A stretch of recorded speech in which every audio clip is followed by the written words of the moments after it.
Isang bomb threat ang natanggap ng Kolehiyo de Santa Teresa de Avila na matatagpuan sa Quirino Highway, Barangay Caligayahan, Quezon City, bandang alas 3:40 ng hapon noong Agosto 4 taong kasalukuyan. Ayon sa paunang investigasyon, nakatanggap umano ng liham ang paaralan na naglalaman ng banta ng pagsabog kung hindi maibibigay ang hinihinging halagang 5 bilyong piso sa loob ng 24 na oras. Kaagad itong iniulat ng paaralan kay Barangay Chairman Alfredo Rojas na siyang nagtawag sa himpilan ng pulisya upang humingi ng tulong. Alas 3:42 ng hapon, 2 minuto matapos matanggap ang ulat, agad na rumisponde ang mga tauhan ng Quezon City Police District upang tiyakin ang kaligtasan ng mga estudyante at guro.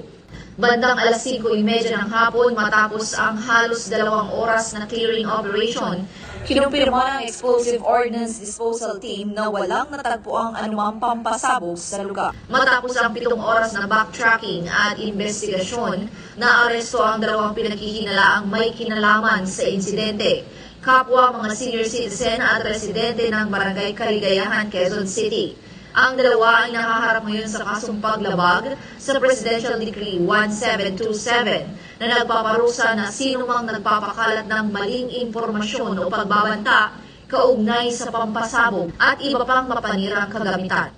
Ayon sa pamunuan ng QCPD, nananatiling ligtas ang buong komunidad at patuloy nilang papaigtingin ang seguridad upang maiwasan ang katulad na insidente.